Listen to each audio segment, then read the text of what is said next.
Então, olá pessoal, paz do Senhor Jesus. Então a gente já está caminhando aí para as últimas aulas. O tema dessa aula é o método teológico. Como nós falamos nas aulas anteriores, a teologia é uma ciência. E toda ciência, para ser produzida, ela tem um caminho a ser seguido.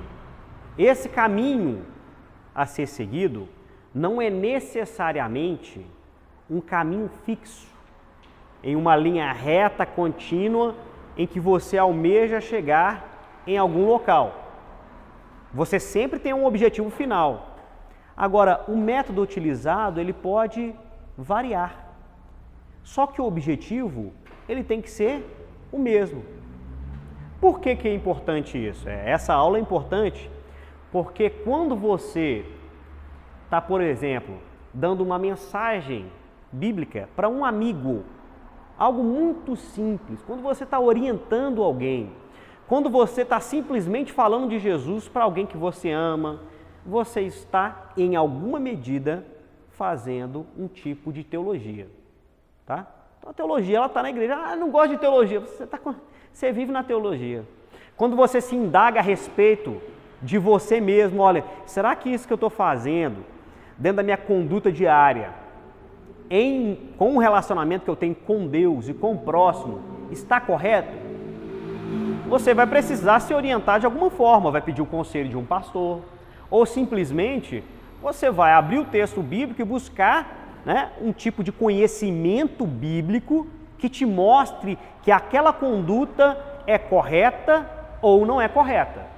Você, quando faz isso, você está fazendo teologia. Então a teologia, irmão, ela faz parte desse conteúdo que é um tipo de ciência, só que você pode levar ela de forma popular dentro da igreja. Você está escutando uma pregação, se você não está passando essa pregação por um mínimo de análise crítica, aí realmente você não está fazendo teologia, aí você está voando dentro da igreja. Porque a palavra de Deus nos orienta que a pregação ela tem que ser analisada. E as igrejas que no Novo Testamento é louvada, por exemplo, por Paulo, como igrejas que se empreenderam na manifestação do Evangelho de Cristo, são justamente as igrejas que estudavam a palavra de Deus. Então você está lendo a Bíblia e você se atenta para um texto específico e tenta entender, ou não consegue entender aquele texto, mesmo que seja gerada uma dúvida, uma interrogação, ainda assim você está fazendo teologia. Porque uma das formas, um dos métodos, por exemplo, que você pode utilizar para tentar entender o texto é fazer perguntas para ele. Tá? Vai gerar um monte de pergunta, ou você vai responder, ou vai procurar alguém que responda, ou vai procurar na internet. Isso ainda é teologia. Só que alguns métodos teológicos já foram institucionalizados. Então nós precisamos entender quais são eles. Por que você precisa entender? Porque a sua formação precisa ser completa. Você tem que ser capaz de conversar com um adolescente que está começando a descobrir as suas dúvidas a respeito da palavra de Deus e a respeito do Evangelho, mas você também tem que ser capaz, ou uma criança, mas você tem que ser capaz de conversar com um pastor, com um teólogo, com um ateu, a respeito da sua fé. Porque na sua vida, você desenvolve os seus relacionamentos em vários ambientes diferentes. Em cada ambiente que você entra, você encontra pessoas dos mais diferentes níveis sociais. Você tem que ser capaz de se expressar enquanto um cristão para todos eles. Esse era o diferencial do ministério de Paulo. Porque Paulo, ele era o mais capacitado. E por isso que Deus escolheu ele para levar o evangelho para reis, para senhores. E a gente vai ver até alguns textos aqui da importância desse conhecimento quando ele é utilizado na vida de Paulo. Esse método teológico, o conhecimento teológico, é utilizado na vida de Paulo para propagar a mensagem de Jesus, a mensagem dessas boas novas de Cristo. Por isso que é importante você saber sobre esse método aqui, esses métodos. Amém? Olha só, o que seria um método? O que seria um método, Carlos? sem olhar para o quadro, o que é um método?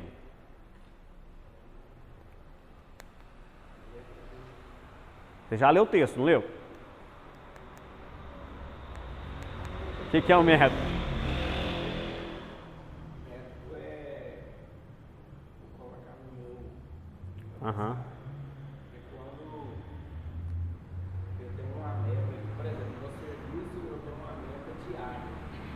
Então, por exemplo, hoje, o que eu programei fazer hoje, eu fiz. Então, Entendi. se eu levar para o lado material, eu tenho uma meta a cumprir todos os dias. Entendi. Mas não é o método, faz parte da sua metodologia. Porque você cria uma meta para o seu método, mas você tem que colocar um método para conseguir alcançar a meta.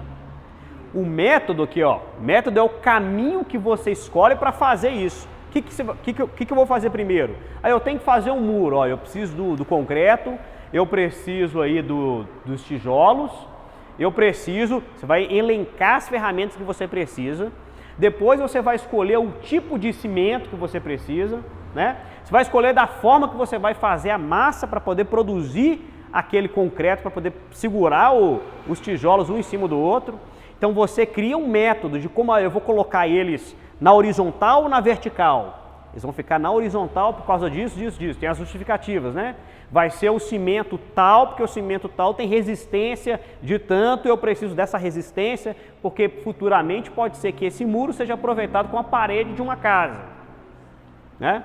Então, o método, irmãos, é o caminho que você escolhe para chegar a algum lugar ou fazer alguma coisa. Então, para tudo nós criamos um método. A pedagoga, por exemplo, vai preparar uma aula. Qual que é o meu método para preparar? Eu vou pegar o livro da disciplina, eu vou pegar um vídeo de referência, eu vou pegar livros relacionados, eu vou ler ali pelo menos um capítulo de cada livro, focado no assunto que eu quero, eu vou fazer um pequeno resumo de cada um dos textos que eu li, ou de cada um dos vídeos que eu acessei, e depois que eu tiver esse resumo, eu vou juntar tudo num escopo só, num texto só, e eu vou estudar esse texto para futuramente eu lecionar minha aula. É uma forma, é um método. Você criou um caminho para você conseguir chegar no seu produto final. Qual é o seu produto final? No caso seria a aula, no seu caso, ter uma construção pronta, uma casa construída, um prédio construído. Então, cada um de nós, mesmo que inconscientemente, nós criamos um método para realizar as coisas. A questão é, quando você cria um método, tá? Se for uma coisa muito simples, você não para pensar a respeito do método, mas indiretamente você está contando com esse método para te auxiliar naquele objetivo final que você tem. Nós, irmãos, temos que utilizar métodos para falar com as pessoas. A gente vai ver na próxima disciplina que cada pessoa tem uma forma de aprender, cada pessoa tem uma forma de lidar com o outro. E quando você cria um método para falar com uma pessoa e com outra pessoa, que são pessoas totalmente diferentes, você pode ter no processo de evangelização ou de aconselhamento frutos mais bem-sucedidos. Acontece muitas vezes, você ia, por exemplo, como um pastor, como um obreiro, ou alguém que exerce algum trabalho na igreja, você vai orientar alguém dentro da igreja e a pessoa sai com raiva de você.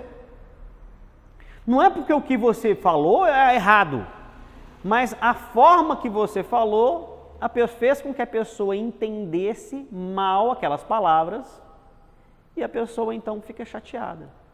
Por isso que a teologia, quando coloca o ser humano no meio, ela começa a ficar mais complexa, tá? Então, não é difícil alcançar o entendimento daquilo que Deus quer para a minha vida. Isso não é. O que Deus quer para a sua vida é simples, é fácil. O problema é quando você, como um servo de Deus, é direcionado para a vida das outras pessoas. E as outras pessoas são complexas. Tá? Deus é fácil. Deus é fácil porque Ele é perfeito e Ele é misericordioso. Então, Ele nos abraça e nos envolve mesmo na nossa ignorância. Ele não nos deixa porque nós somos não compreendemos em alguma medida, mas os nossos amigos sim. Os nossos amigos sim. Os membros da nossa igreja, talvez. Talvez. Por isso que você tem que aprender um pouco mais dessas coisas, desses temas que estão não dentro da teologia às vezes, mas estão no derredor dela, no caminho da teologia. Então você cria um método como um caminho para chegar a algo. E aí existem alguns métodos, por exemplo, tem métodos científicos. A gente falou de dois, né? O indutivo e o dedutivo. O indutivo é o do remédio. Então você analisa, você vê que a vacina do coronavírus aí, ela foi produzida e está sendo testada em várias pessoas, aqui no Brasil em 2.000 pessoas. De acordo com a efetividade desse remédio nessas 2.000 pessoas, eles deduzem que, olha, se funcionou com 2.000, vai funcionar com todo mundo. Não quer dizer que vai funcionar com todo mundo efetivamente, mas é um método indutivo em que eles dão aquilo que eu disse, que é o salto, né?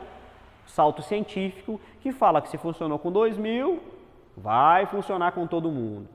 Então isso é um método. Outro tipo de método, construção, que nós falamos agora, é um método. A escrita, você vai escrever um texto, né? Então, por exemplo, os professores aí de redação, eles vão te falar, olha, você faz o primeiro parágrafo, é um texto de introdução. Você vai falar de forma genérica a respeito do assunto.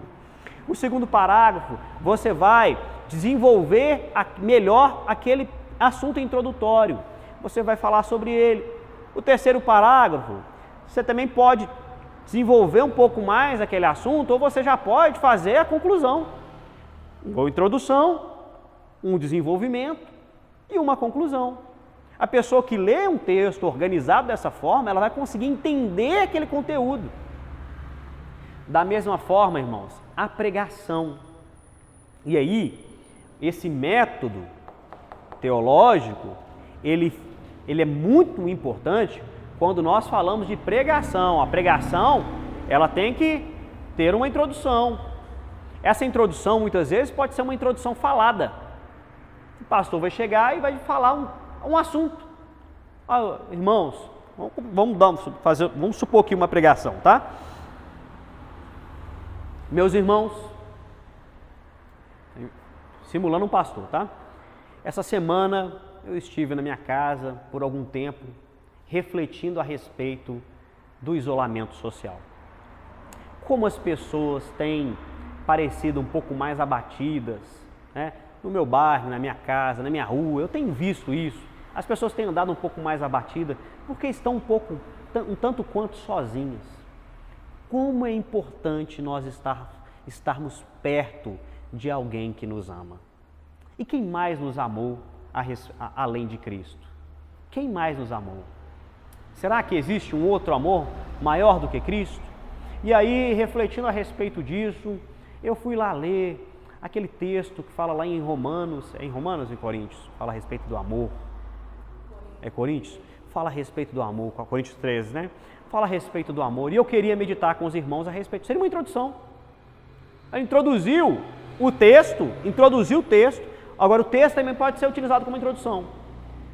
Sem perca de tempo, meus irmãos, abra a sua Bíblia aí no livro de Coríntios, capítulo 13. Aí você lê o texto, ao invés de você fazer uma introdução assim, você vai fazer uma introdução falando a respeito do significado daquele texto. Aí é mais teológico, né? É mais profundo. Mas o primeiro, você chama a pessoa que está te escutando para a sua vivência diária, para a sua particularidade. Então, também é importante. Porque assim a igreja se sente mais próximo daquele que prega. E muitas vezes você vai pregar, mas você não é uma pessoa que tem uma proximidade com todos os membros da igreja.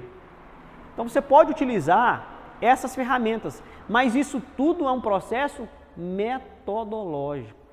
Antes de você vir à igreja, pastor, mas isso não é deixar de ser espiritual, não. Isso é respeito com a razão, com o intelecto de quem está te ouvindo.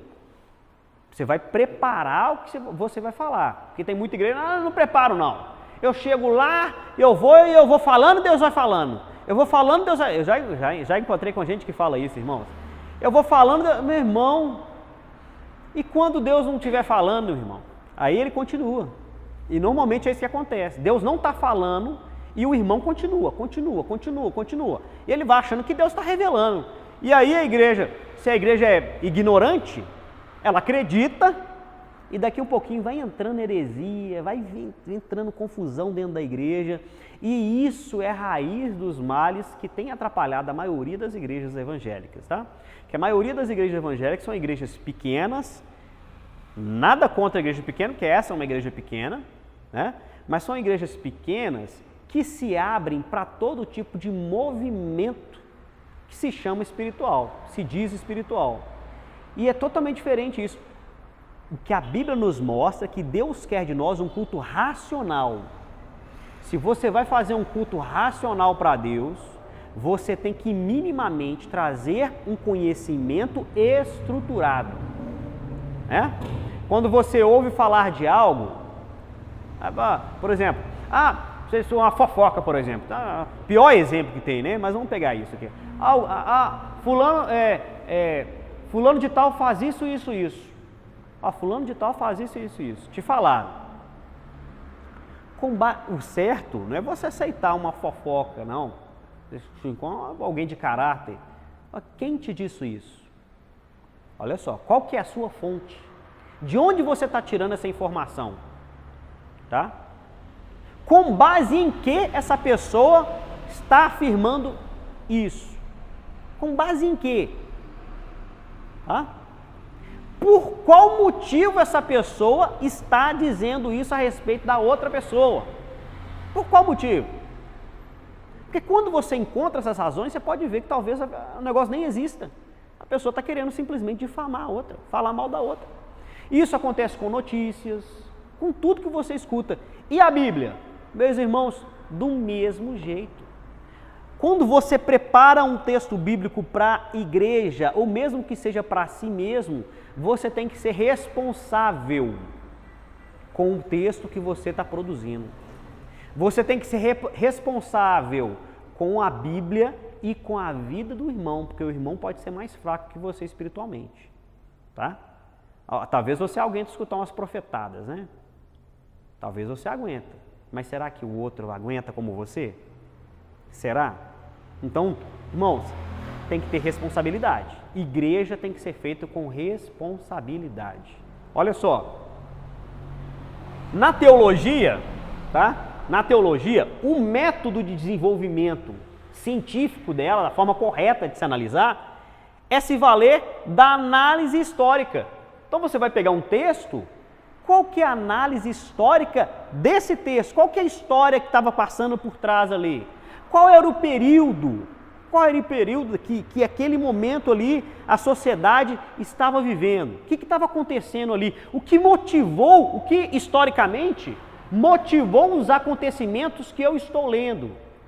Nem sempre esse texto, ou melhor, essas informações, vão estar diretamente dentro do texto. Você está lendo a Bíblia.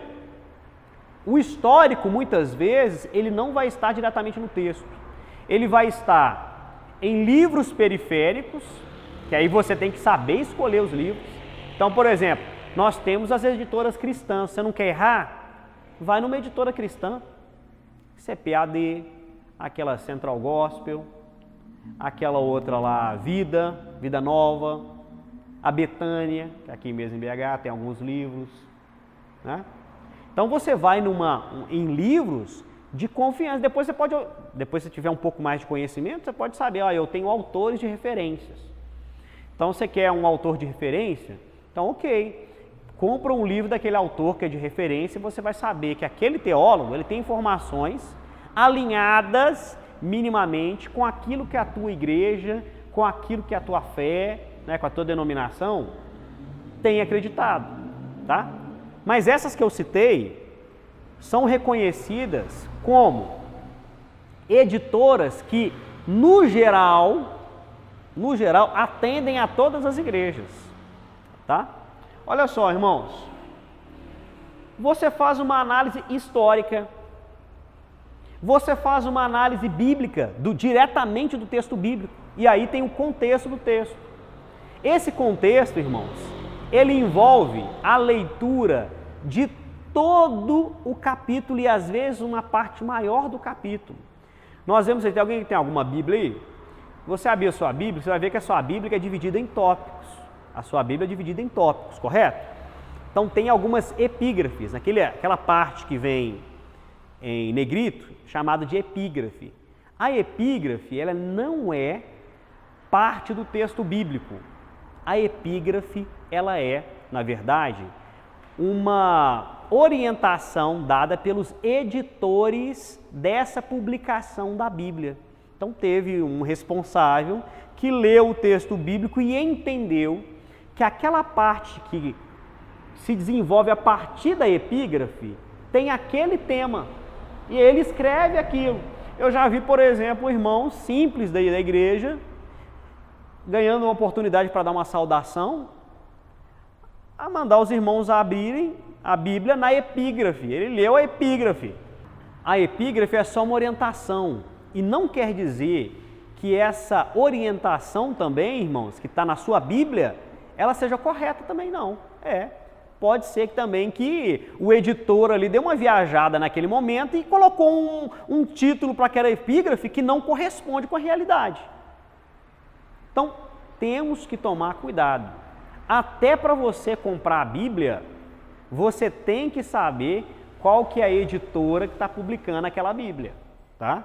Então, nós temos aí algumas Bíblias que foram publicadas que tem coisas ali que não procedem, ou comentários na Bíblia que não tem nada a ver com aquilo que é de verdade, tá bom? Então, olha só, análise bíblica, e aí agora que começa a entrar, que isso aqui você já faz, ó, você faz análise bíblica, mesmo somente lendo o texto bíblico, você está fazendo uma análise, tá? Depois, você faz uma análise histórica. A Bíblia é um texto histórico também. Quando você lê ela, e se vale do entendimento que ela tem, você está fazendo uma análise histórica da Bíblia, tá? Agora, aqui, ó, isso aqui já é novo. Esse aqui é novo para nós, ó. Teologia sistemática. A gente já falou minimamente sobre ela. Nós comentamos a respeito da existência da teologia sistemática. A teologia sistemática, ela já é um método próprio da teologia acadêmica, tá? De se entender o conteúdo da revelação de Deus através das Escrituras. Então, o que a teologia sistemática faz? Ela separa os temas bíblicos e analisa o texto bíblico por temas. Como é que você faz isso? Então você vem aqui e pega, por exemplo, o tema que a gente falou, amor. Quais são os textos que falam a respeito de amor? E aí você vai colocando os textos. Analisa-os separadamente, tá? Cada um dos textos, e tira uma conclusão geral daquele tema específico. Isso seria análise sistemática da Bíblia através da teologia sistemática, tá? É uma forma de você fazer. Por quê, irmãos? Quando você analisa um texto, tá? E isso, melhor, quando você analisa um texto, você tem que tomar cuidado. Só esse carro de funk passar. Quando você analisa um texto, você tem que tomar cuidado. Por quê?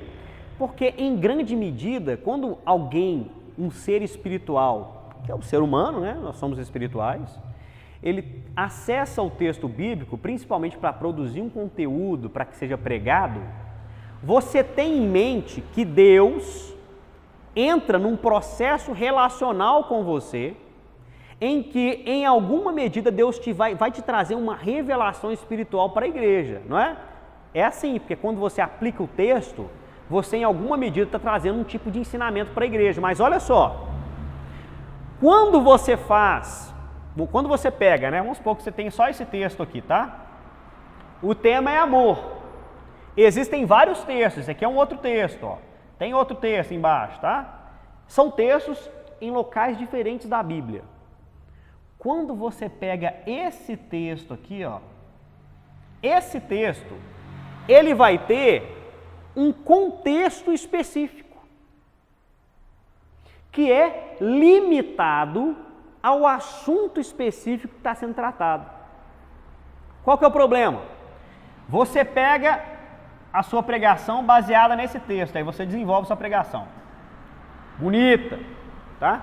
O problema é que esse texto pode, em alguma medida, entrar em contradição com os outros textos que falam a respeito de amor. E aí você pega um texto, isso é um erro clássico, irmãos. Isso é um erro clássico, acontece na igreja toda hora. O pastor vai lá, pega um texto, tá? Ou pega vários textos, isoladamente, e fala sobre um assunto geral. O tema é amor, eu pego um monte de versículo, certo? Esse monte de versículo, muitas vezes, eles entram em contradição. Às vezes, se você analisar o texto, um versículo antes e um versículo depois já entrega a contradição.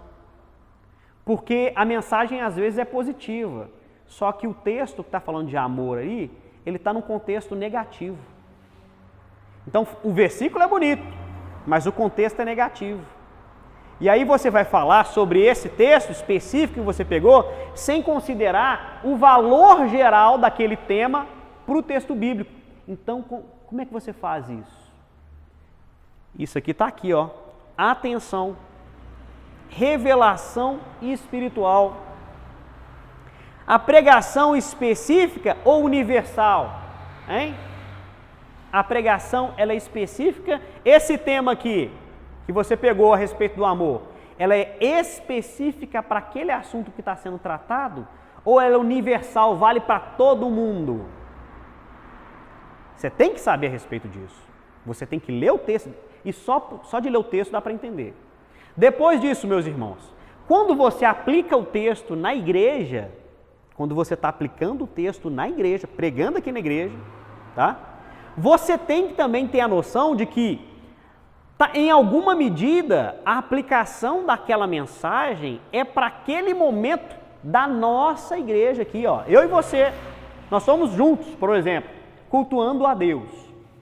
A mensagem, às vezes, que Deus pode me dar através desse texto, embora ela não entre em contradição com os outros textos que falam a respeito do mesmo assunto, não entra em contradição, tá? Só que Deus me deu ela para esse momento da minha igreja, onde você congrega, por exemplo, você vai lá e prega, tá?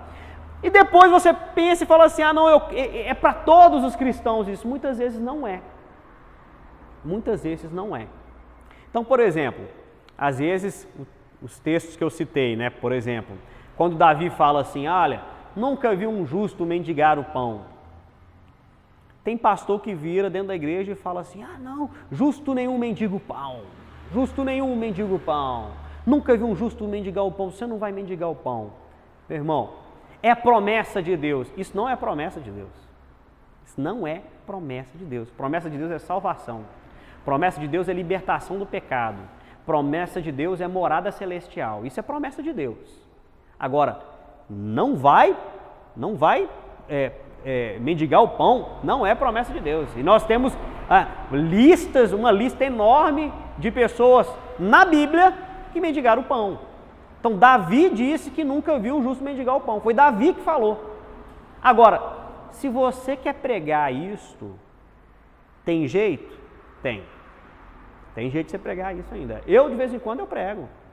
Se Deus tocar no meu coração, eu sentir que é de Deus mesmo, se Deus me revestir de alguma forma com a sua autoridade, me mostrar que essa é uma palavra de Deus para aquele momento da igreja, ou para alguém especificamente, você pode pregar, mas a forma de falar tem que ser diferente.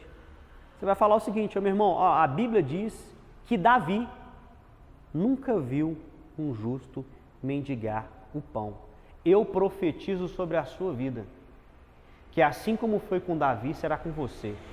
Você também não vai ver. Ninguém da sua família, ninguém da sua casa, ninguém que você ama vai passar mais dificuldade. As portas vão se abrir e você vai ser uma pessoa mais do que vencedora e que abençoada. Deus vai te abençoar. Olha só, você está dando a mesma palavra, mas o fato de você ter falado o texto dentro do contexto correto, a mensagem deixa de ser uma mensagem universal, quer dizer, que valeria em qualquer igreja, em qualquer momento, e se torna específica, é para aquele momento, é quem está aqui agora recebendo essa palavra, tá? Por quê? Porque eu estou falando de forma profética, eu estou profetizando na sua vida um texto bíblico. Isso pode? Pode, irmão, isso pode. Isso pode. Agora, eu pegar um texto bíblico que é específico, o pastor que faz isso, ele demonstra uma ignorância total. A pessoa que tem conhecimento, você tem que... na hora que ela escuta isso, se eu escuto isso, na hora, sabe nada, inocente. Sabe nada, porque aí você está falando um negócio ali que Deus pode até abençoar e fazer acontecer na vida de um irmão ou de outro irmão, mas você universaliza isso, e se Deus quiser te tratar com algum irmão da igreja? Se Deus trata com as pessoas. Deus quer que as pessoas ensinem. Ou melhor, ensinem e aprendam, né? Para poder ensinar. Pode ser que em alguma medida Deus quer tratar com alguém e a pessoa tem que passar por um momento de dificuldade. O pastor chega e universaliza. Outro dia, numa igreja aqui da região, um irmão chegou e profetizou para um irmão desse jeito. Uma palavra, um texto desse, universalizou dentro da igreja e apontou ainda para uma pessoa específica depois e falou que Deus ia abençoar, que ele ia viver, que passou uma semana a pessoa morreu. Uma semana a pessoa morreu. E aí? Uai, Deus falou e não cumpriu? Meu irmão, nós temos que ter responsabilidade com a palavra de Deus. E isso essa fonte de ignorância é o que tem prejudicado o desenvolvimento do evangelho. E aí as pessoas saem aí, magoadas, o tempo todo magoado. Amém? Olha só, então a teologia sistemática, você separa os temas bíblicos e analisa de forma geral esses temas a ponto de definir quais são os pontos coerentes e possivelmente universais para que a igreja possa aplicar esses temas e ensiná-los em forma de doutrina, de princípios básicos a respeito da fé, do amor e da prática de vida de cada um de nós, tá? E aí nós temos um outro tema que não é especificamente da teologia, mas você vai ver isso aqui muito no direito também, a exegese, tá? O que é exegese? É a busca da realidade do texto bíblico. Então, por exemplo, as leis foram escritas, né? Por exemplo, a nossa Constituição é de 1988. Ela foi escrita por várias pessoas. Várias pessoas definiram ali quais seriam os parágrafos e os artigos, né, desse documento. Alguns textos não estão explicados. Então, o que você faz? Você faz uma exegese do texto, uma análise minuciosa do texto, para saber o real significado daquele texto. Então, por exemplo, quem é responsável hoje por interpretar o texto da Constituição são esses ministros do STF. E eles são, assim, quase que imbatíveis no país, né? Porque é um mandato quase que... o cara aposenta aí com 70 e poucos anos, né? 70 ou 70 e poucos anos. Então, se uma pessoa é nomeada a um cargo desse muito jovem, ele praticamente passa a vida toda ali. E muitas vezes essas interpretações que eles fazem são interpretações puramente políticas, tá?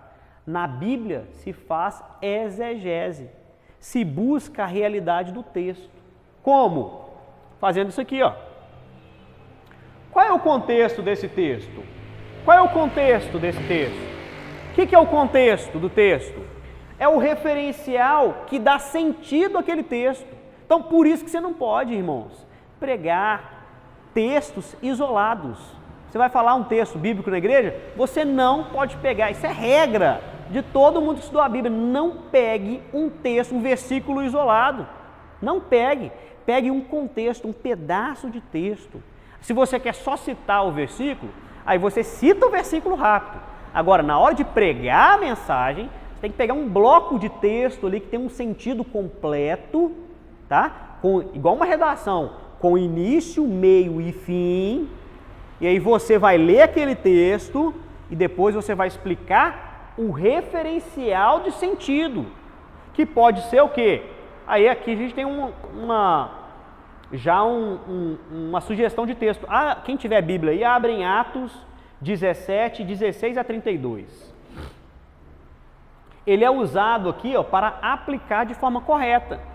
Se você não, olha só, irmãos, se você está lendo um texto bíblico, se você não souber o sentido daquele texto, na hora que depois que você lê o texto, e que você for falar assim, ó, por isso, ó, eu li o texto aqui, ó, na hora que eu vou falar diretamente para a vida de uma pessoa, para a vida de todos da igreja, aquilo que deve ser feito e aquilo que não deve ser feito, isso pode estar errado. Por quê? Porque o referencial, o contexto que dá sentido àquele texto, não é o mesmo que você está falando no final. Tá? Abriu aí alguém? Você abriu, Sivaldo? Tira a máscara aí, levanta e lê alto. Mas lê de pé.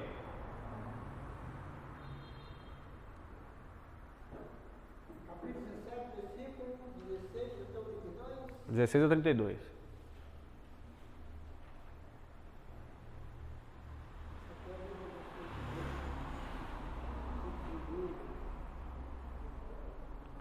Se você não conseguiu, você me fala.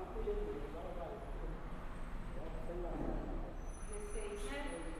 E enquanto Paulo o esperava em Atenas, seu espírito se comovia em si mesmo, vendo a cidade tão entregue à idolatria.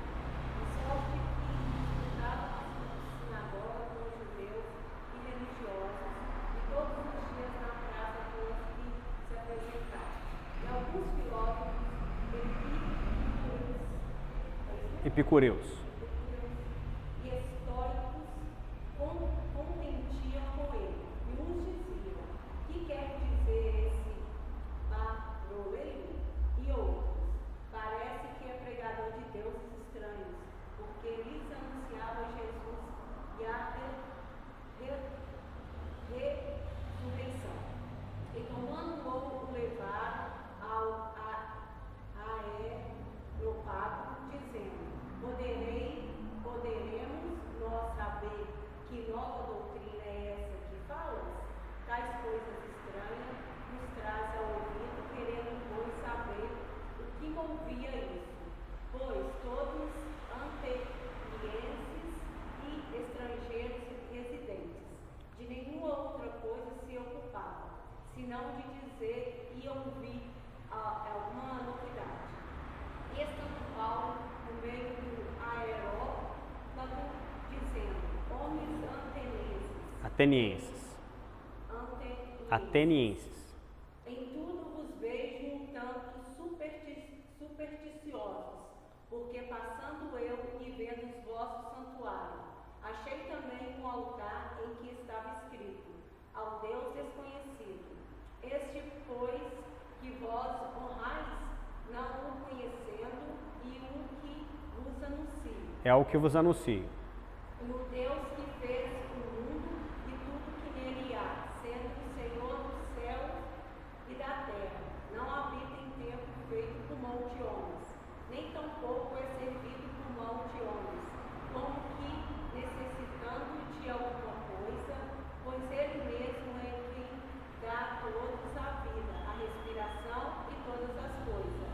E de um só sangue fez toda a geração dos homens, para habitar sobre a face da terra, determinando os tempos já dantes ordenados e os limites da sua habitação, para que busquemos ao Senhor, se porventura tateando o pudesse achar, ainda que não está longe de cada um de nós, porque nele vivemos e nos movemos e existimos, como também alguns dos vossos poetas disseram, pois somos também sua geração, sendo nós, pois, geração de Deus, não havemos de cuidar que a divindade seja semelhante ao ouro, ou a prata, ou a pedra esculpida por artifício e imaginação dos homens.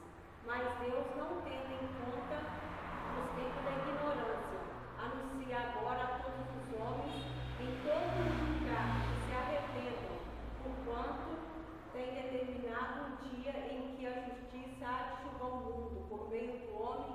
destinou, e disso deu certeza a todos, ressuscitando dentre os mortos.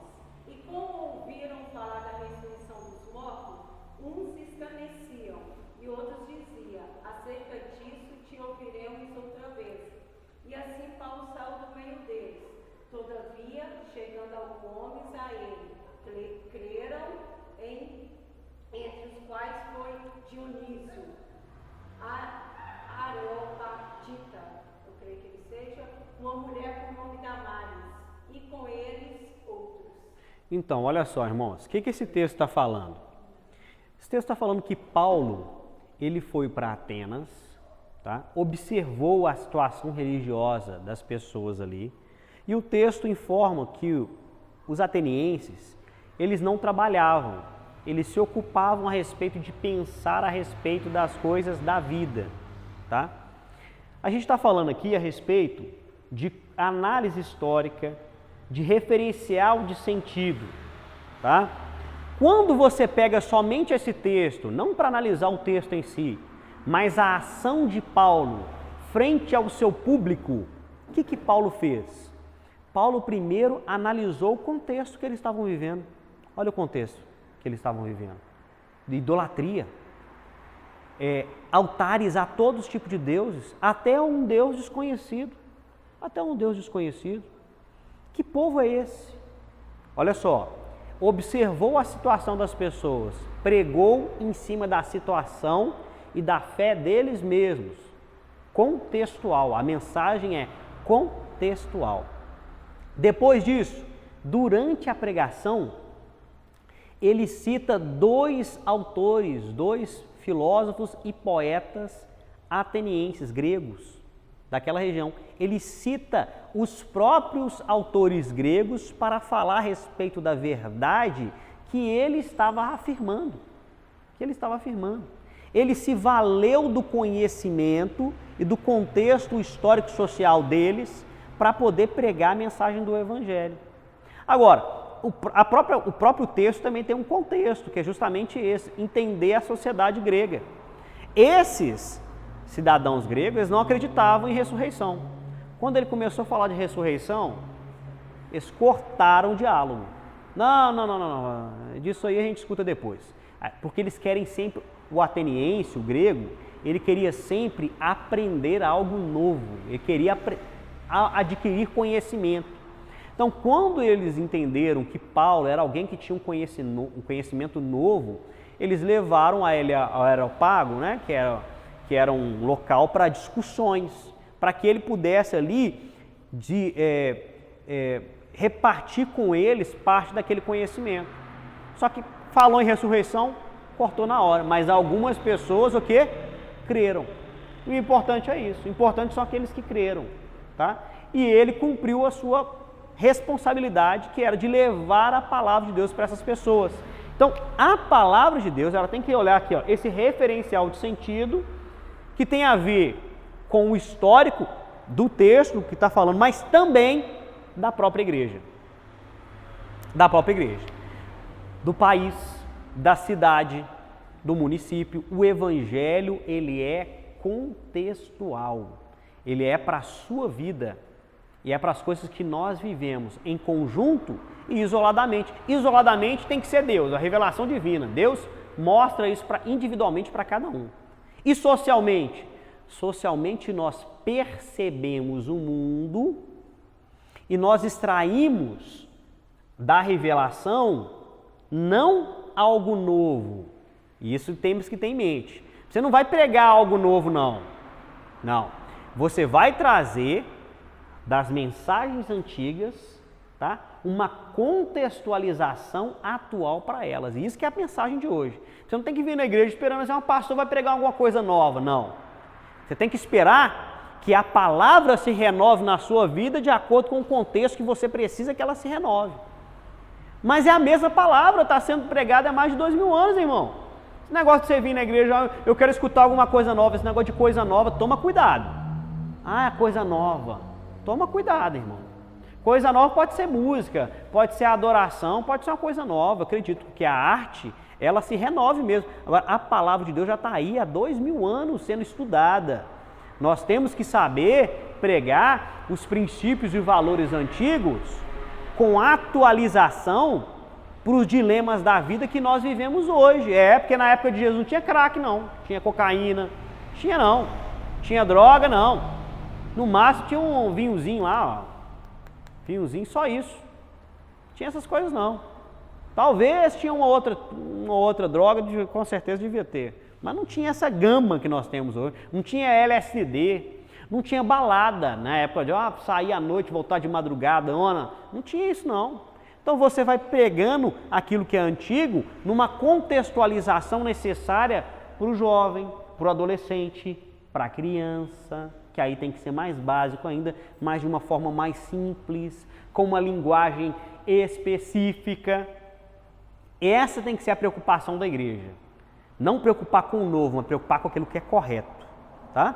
Depois disso, olha só, esse mesmo contexto, ele é utilizado para aplicar de forma correta. A aplicação, ela se dá como é que é a pregação? O pastor introduz com um assunto qualquer ou com um texto. Depois ele explica o texto, ou conta a história do texto. E depois você aplica como? Na minha e na sua vida. Algo diretamente para os dias de hoje. Então a aplicação tem relação com o contexto. Essa aplicação aqui, ela tem que ser igual, parecida com o contexto. Quando ela não é igual, ou não é pelo menos similar, vai estar alguma coisa errada. Vai estar errada, não vai servir. E por mais que seja correto, tá? Por mais que seja correto. Depois disso, irmãos, isso aqui, a análise de costumes na Bíblia. Você não vai achar isso na Bíblia diretamente. Diretamente não. Em alguns pontos vão. Igual, por exemplo, esse texto que nós acabamos de ler, de escutar, a irmã lendo, está falando lá, os gregos não se ocupavam de fazer nada, a não ser de aprender alguma coisa nova. Ali está explicando, ok. Mas em alguns pontos vai ter alguma citação que não vai explicar. Por quê? Porque o autor daquele texto escreveu para um público específico que ele pressupunha que já sabia aquilo. Mas eu e você não estávamos lá, nós não sabemos. Então a gente procura em outros livros associados qual é o sentido daqueles costumes. Tá bom? Geografia da época. Já viu que as Bíblias de estudo tem um mapinha no final? Aquele mapa é justamente para você ver lá quando cita uma cidade, quando fala que andou para um lado ou mandou para o outro, ou quando fala das viagens missionárias de Paulo, tem lá um mapa mostrando como é que foi o percurso dessa viagem. Por exemplo, é uma coisa boba, né? Mas é só um exemplo disso. Paulo, né, lá em Atos, ele vai falando assim, fomos costeando. Por que fala que é costeando? Porque naquela época as navegações não se navegava que nem hoje, com o GPS, né, simplesmente. Não, eles iam navegando de costa em costa mesmo. Por quê? Para ficar próximo da terra. Porque eles não sabiam o que tinha, muitas vezes, não sabiam o caminho do que tinha além, do outro lado, iam seguindo reto simplesmente. Só depois de muitos anos ainda que se desenvolveram aí na marinha as formas de navegar mais modernas que se arriscavam aí no alto mar. Mas em geral se prefeririam ir pelas bordas aqui, costeando. Sabendo que se der alguma coisa errada, nós estamos ali, tá? Só que aqui eles corriam mais risco aqui, né? Porque aqui nas encostas, né? Lógico que não era tão próximo, mas de alguma forma aqui você tinha mais chance de se encontrar com algum tipo de rochedo, né? Mas as navegações eram navegações que costeavam, e por isso que eles iam assim, de cidade em cidade. Poderia simplesmente fazer uma linha reta, mas eles não se arriscavam a isso, tá? Olha só. Ao decorrer da aula você vai falar sobre a terra plana e a redonda ou não? Não, mas assim, isso tem a ver também. Isso tem a ver. Não tem ninguém fala a respeito de terra plana e redonda na Bíblia, tá? Não fala diretamente a respeito disso. Mas o próprio fato deles navegarem dessa forma dá a ideia de que naquela época eles achavam que talvez fosse plana, tá? Além disso, também não cita, né, irmãos? Mas com certeza o pessoal que escreveu a Bíblia, eles eram focados no assunto bíblico. Mas existiam várias lendas naquela época de coisas relacionadas ao mar e à terra. Então, assim, essas lendas de alguma forma ali orientavam os marinheiros a lidar com as navegações que se propunham aí a encarar o alto mar. Então, por isso que eles tinham essas práticas, tá? Mas eu não vou entrar, porque seria um estudo específico só para isso. E também não é um assunto que já é um dos pontos nossos aqui, é ficar se empreendendo, por exemplo, vai preparar um texto bíblico, ficar se prendendo, por exemplo, em temas que podem não trazer edificação nenhuma, porque isso daria uma discussão. Isso daria uma discussão. Ah, será que eles achavam que a Terra é plana? Será que a Terra não era plana para eles? Não sei o quê. Qual a importância para a minha vida enquanto cristão isso? Se Paulo, por exemplo, um homem que recebeu a revelação de Deus, que foi elevado ao terceiro céu, acreditava que a Terra é plana ou não. E daí? Então, muitas vezes na igreja esses temas vão chegar para nós. Você tem que sempre analisar qual que é a importância desse tema. Vai me edificar? Vai me trazer conhecimento? Vai me fazer ser uma pessoa melhor enquanto cristão? Sim ou não? Não! Deixa para lá, não faz diferença nenhuma. Então tem temas, você tem que saber se concentrar no tema que é correto. Olha só, situação social, a Bíblia se importa com isso, tá? O próprio Paulo, o idioma, tá, irmãos? É importantíssimo. Tanto saber o português, porque, você vê, na sua leitura aí, teve várias palavras que você não conseguiu, mas são palavras do português. Não está habituado, mas aí, como é que se faz para se habituar? Dicionário na mão. Mais leitura e dicionário do português mesmo. Não sei o que é isso. Aqui, ó, hermenêutica, exegese, são temas do português cotidiano. Talvez não do nosso cotidiano, mas faz parte do cotidiano da maioria das pessoas. Você assiste jornal com frequência, você lê um jornal, tá? Então isso, com um dicionário você já resolve. Depois disso, aqui a gente também já falou um pouco, mas nós temos que ter atenção, irmãos. A revelação, ela é espiritual e gradual. Olha só, que revelação que é gradual? A revelação de Deus é gradual, tá? Deus se revela para o homem no jardim do Éden, não se revela?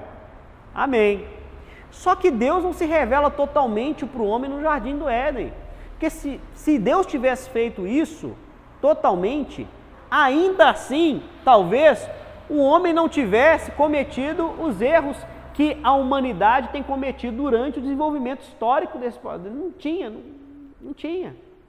Quando um texto bíblico, é o caso que nós explicamos aqui, quando um texto bíblico fala a respeito de um tema, não quer dizer que esse texto ele acabe e encerre aquele assunto.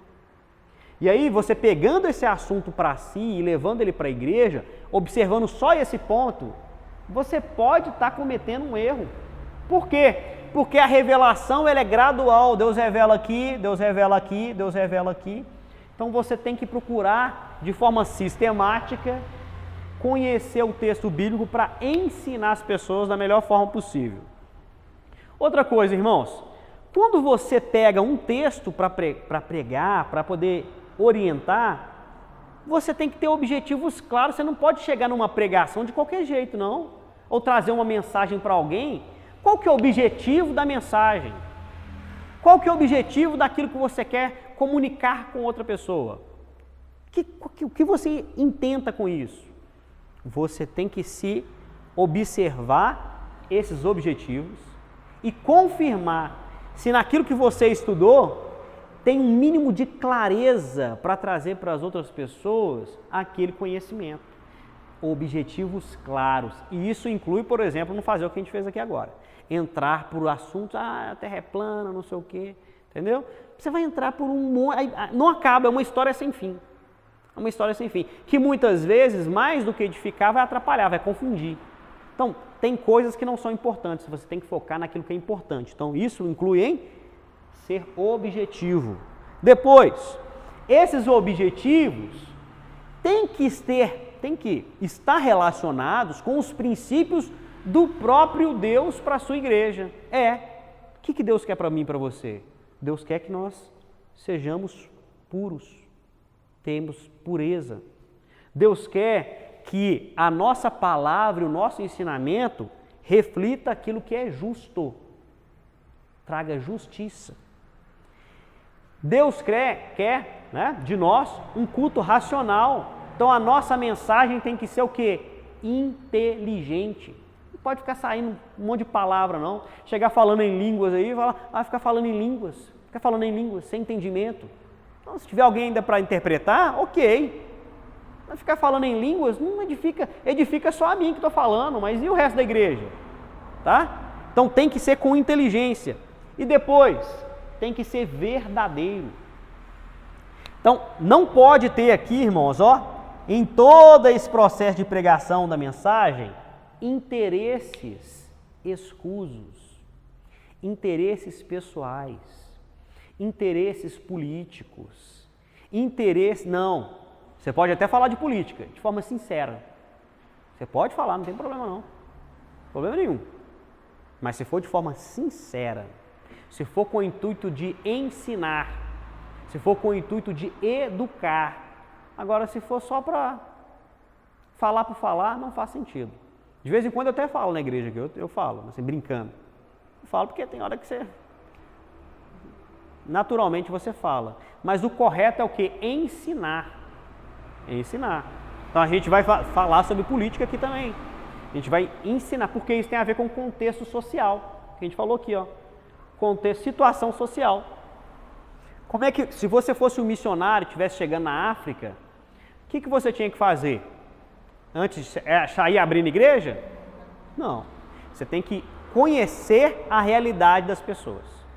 Depois que você conhece a realidade das pessoas, aí você vai montar ali, que seja um trabalho social, que seja uma igreja, focada o quê? Naquela realidade específica daquela cidade, daquele país, do que eles precisam.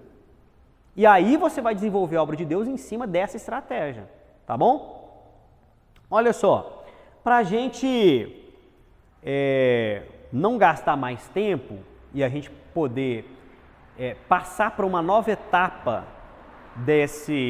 dos estudos, eu não vou anotar no quadro, vou pegar aqui o meu esboço aqui, o resumo, e a gente vai comentar alguns temas que tem a ver com essa metodologia e a responsabilidade daqueles que estão à frente da igreja em conduzir a obra de Deus, tá?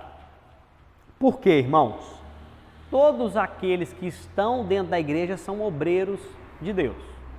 Você pode não ser um obreiro da igreja. Você pode não assumir o ministério dentro da igreja. Mas se você assume uma realidade cristã para si, tá? Não, eu quero viver em Cristo. Eu quero guardar os mandamentos de Deus. Eu quero que a vontade de Deus seja feita em mim. E eu quero fazer a vontade de Deus aonde quer que seja. Quando você assume essa responsabilidade, automaticamente você é um obreiro. Pode não ter um óleo na sua cabeça, você pode não ter tido uma melhor preparação, mas você se coloca na posição de ser usado por Deus. E ser usado por Deus é diferente de ser usado pela igreja. Porque a igreja tem igrejas aí que está com muita mania, por exemplo. Você tem uma profissão, por exemplo, pegar a irmã ali que é pedagoga, né? Eu estou aqui com uma irmã dentro da minha igreja que é pedagoga. Eu vou colocar ela para cuidar de criança. Olha só porque eu sei que a irmã é pedagoga, eu vou utilizar ela para cuidar de criança, correto? Tá certo isso? Não tá certo não, sabe por quê? Eu tenho que saber qual que é o chamado de Deus para ela, porque o chamado de Deus para ela pode ser diferente da profissão dela. Aí eu tenho um rapaz na igreja que mexe com fotografia. Aí eu estou precisando de um irmão para trabalhar na mídia da igreja. Ok que eu estou precisando de um irmão para trabalhar na mídia da igreja.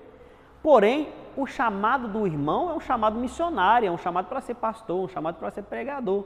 E aí eu pego o irmão por uma necessidade da igreja e coloco para ele exercer um trabalho na igreja que não tem nada a ver com o chamado ministerial de Deus para ele. Isso está errado. Então, qual que é o correto? Como pastor e como obreiro, nós temos que observar o chamado de Deus para as pessoas. Mesmo porque, irmão, olha só, tirando aí o cuidar de criança, mas fotografar não é obra de Deus. Fazer vídeo aqui está sendo gravado. Amém. É uma benção você poder ter isso na igreja. Mas isso não é obra de Deus. Não, tem um monte de igreja aí querendo só aparecer, querendo só visibilidade. Né? E tem um monte de gente dentro da igreja atrás dessa visibilidade que algumas igrejas podem oferecer. Isso não é obra de Deus. Os irmãos aqui da igreja já sabem disso. Obra de Deus é aquilo que edifica a sua vida e a vida do próximo. Tá? Você está tirando uma foto, fazendo um vídeo, você pode estar até edificando a vida de alguém com aquele vídeo. Tá? Mas é um processo de mão dupla. Tá? A via vai e vem continuamente. Quando você está pregando, o que você está fazendo? Pregar é fazer a obra de Deus. Tá? Quando você prega, você está sendo edificado, porque você prega também para si. Tá? E o Espírito Santo flui de você, da sua vida, para a vida de outras pessoas. O conhecimento que você tem, além de reforçar algo que você esteja aprendendo ou esteja vivendo, ele orienta as outras pessoas. Então, isso é obra de Deus, porque me abençoa, me edifica e edifica o próximo. Agora, filmar edifica alguém? Pode até edificar depois, mas no momento que está sendo filmado, o cara está lá filmando, não vem com esse negócio de não edifica não. O que pode te edificar é o conteúdo que você está filmando. Agora, o fato de filmar em si não edifica. Não edifica. Senão, toda câmera da Rede Globo, da Record era crente. Que eles filmam. O ato em si não edifica. Louvar, adorar, edifica. Você está se edificando, você está adorando a Deus. E você está levando os outros à adoração. Isso é obra de Deus. Então, cada um de nós deveríamos estar dentro da igreja preocupados, primeiro, em exercer o seu ministério. Você tem que estar na igreja para exercer o seu ministério, não para exercer uma profissão. Tá? Até o pastor. Tem pastor que aqui, nós não temos ninguém assalariado nessa igreja. Mas tem pastor que é assalariado. Tem problema? Não tem problema. Agora, se ele for pastor, só por causa do salário, ele deixa de ser pastor. Ele é mais um funcionário da igreja. E aí, a pregação não tem mais unção. E aí, a palavra, a revelação de Deus já não vem. Não faz diferença nenhuma. Quando você faz pelo dinheiro, vira como qualquer outro tipo de trabalho, qualquer outro tipo de profissão. Então, certa vez eu encontrei com uma moça de uma igreja, ela é formada em comunicação, também minha primeira formação é comunicação. E aí eu perguntei, a moça inteligente, fazendo um seminário também, que nem vocês, e aí eu perguntei, você está fazendo o que lá na igreja? Ah, não, eu mexo com o projetor. Eu, o quê? Você mexe com o projetor, irmã? Isso não é obra de Deus, não vai me desculpar. E aí a pessoa com aquela visão toda religiosa, porque quando você fala isso, a pessoa acha que é. Eu já falei com o meu diácono, eu falei com ele várias vezes, limpar o chão não é obra de Deus, não. Nós temos que limpar? Temos, né? Porque temos que limpar, mas não é obra de Deus. A obra de Deus é orar, é pregar. Então, não aceite, irmão. Você pode limpar o chão da igreja, você pode até limpar o chão da igreja. Mas você tem que ter oportunidade para exercer o seu ministério. O seu ministério é uma edificação espiritual para a sua vida e para a vida do próximo, para a vida da igreja. Amém? Quer falar alguma coisa? Então, olha só, vamos continuar. Agora, diante da igreja, né? Diante da igreja, a gente já falou algum desses tópicos aqui, está na apostila de vocês isso, não vou saber falar a página, mas está na última aula agora sobre o método, né? Diante da igreja você tem que ter responsabilidade com a palavra de Deus. Eu vou pegar os tópicos aqui, que está lá na apostila, e vou ler parte deles, vou fazer comentários, tá? Leu primeiro o iniciozinho e vou fazer alguns comentários a respeito. Olha só, a comunidade, que é a igreja, quer ouvir uma teologia relevante, significante, e para isso é necessário que você entregue uma mensagem que atenda à exigência mínima do seu público. O que é isso? Olha só, eu tenho que conhecer a igreja em que eu estou indo pregar. Eu tenho que conhecer o meu público. Qual que é o meu público? O meu público é de jovens e adolescentes? Espera aí, eles querem uma palavra envolvente. Eles querem uma palavra, uma pregação que não seja monótona também. Eles querem uma mensagem que seja atual, que esteja totalmente ligados com aquilo que eles estão vivendo, não nos dias de hoje, mas agora. Então é um desafio pregar para jovens e adolescentes. É um desafio. E por isso que tem muitos pastores aí que tem que virar um palhaço para conseguir a atenção deles. Vira um palhaço. Essa conta piada. E de alguma forma, não dá nem para criticar, porque se não for assim, ele não consegue falar aquilo que é importante. Tá? Então, é um trabalho que em alguma medida exige do pregador mais do que simplesmente um estudo bíblico. Envolve uma pegada diferente, envolve um dom específico para falar com aquele público específico. É igual criança também, não é qualquer um que prega para criança, não. Não é qualquer um que ensina criança alguma coisa, não. Tem que ter a linguagem certa. Olha só. Então, por exemplo, vai pregar aí para um público aí que é um grupo de universitários. Você tem um grupo grande de universitários na igreja. Você vai falar de qualquer jeito? Tem que se preocupar minimamente até com as palavras que saem da sua boca. Porque você não pode usar qualquer tipo de palavra errada lá, que pode ser que... E só isso aí tira a atenção. Às vezes a palavra é boa, mas uma palavra maldita tira a atenção das pessoas do conteúdo específico da mensagem.